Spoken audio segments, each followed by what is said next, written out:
अस्सलाम वालेकुम। ये वीडियो टॉन्सिल्स के बाद के जो एहतियाती तदाबीर हैं उसके हवाले से है। तो आपका अगर टॉन्सिल का ऑपरेशन हुआ है या आपके किसी जानने वाले का टॉन्सिल का ऑपरेशन हुआ है, तो इसमें सबसे पहली चीज़ ये है कि अगले 3 दिन तक आपने नरम ग़िज़ा लेनी है। लेकिन 3 दिन के बाद लाज़मी ठोस ग़िज़ा शुरू करनी है। ठोस ग़िज़ा से मुराद है रोटी, सालन, गोश्त, ये चीज़ें खाएँगे।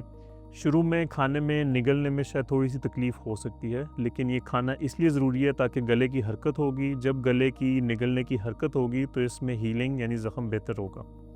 तो ये पहली बात होगी खाने के हवाले से। दूसरी बात, इसमें हीलिंग टाइम तकरीबन 7 से 12 दिन तक का होता है।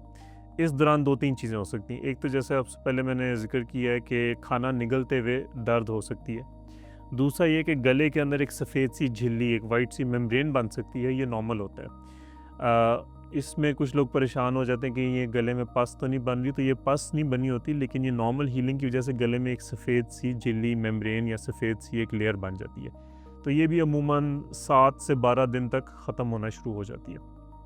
तीसरी चीज़, इस ऑपरेशन के बाद कुछ मरीज़ों को कान में दर्द हो सकती है और ये ऑपरेशन के कोई चौथे या 5वें दिन हो सकता है कि कान में मरीज़ को दर्द हो।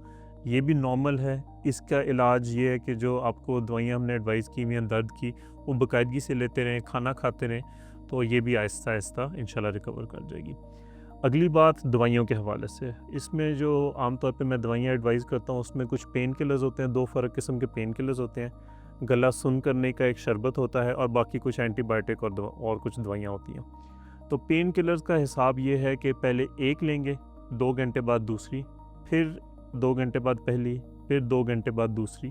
तो इस तरह अगर आप अपने पेन किलर्स को तक़सीम करके लेंगे पूरे दिन में, तो ज़्यादा बेहतर कंट्रोल रहेगा। एक आपको शरबत हम एडवाइस करेंगे जिससे गला सुन हो जाएगा, तो वो 1 चम्मच शरबत मुँह में डाल के उससे गरारे करने हैं। ये शरबत कड़वा होगा, लेकिन इससे अगले आधे घंटे के लिए तकरीबन गला सुन हो जाएगा। तो खाने से पहले ख़ास तौर पे ये खाने से तकरीबन 5-6 मिनट पहले गरारे कर लें, तो खाना निगलने में तकलीफ़ नहीं होगी। आखिरी बात जो सबसे ज़रूरी है कि इस ऑपरेशन में तकरीबन 2 से 4% मरीज़ों में ऑपरेशन के बाद अगले 1 हफ़्ते में खून आ सकता है। अगर ख़ास तौर पे मरीज़ ने खाना-पीना छोड़ा हुआ है, तो ये खून आने का रिस्क ज़्यादा होता है।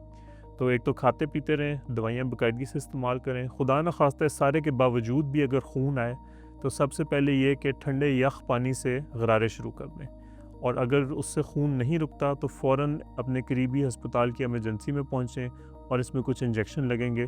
और बहुत ही शाज़-ओ-नाज़ हमें कभी ये भी करना पड़ सकता है कि मरीज़ को दोबारा ऑपरेशन थिएटर लेके जाके उसके जहाँ पर खून आ रहा हो उस जगह को हमें टाँके लगाने पड़ सकते हैं या बंद करना पड़ सकता है। लेकिन ये खून वाला जो मामला है, ये बहुत ही रेयर है, बहुत ही शाज़-ओ-नाज़ होता है। जैसे आपसे मैंने अर्ज़ किया है कि 2 से 4% मरीज़ों में होता है, यानी 90-95% मरीज़ इस ऑपरेशन के बाद बिल्कुल अच्छी रिकवरी करते हैं।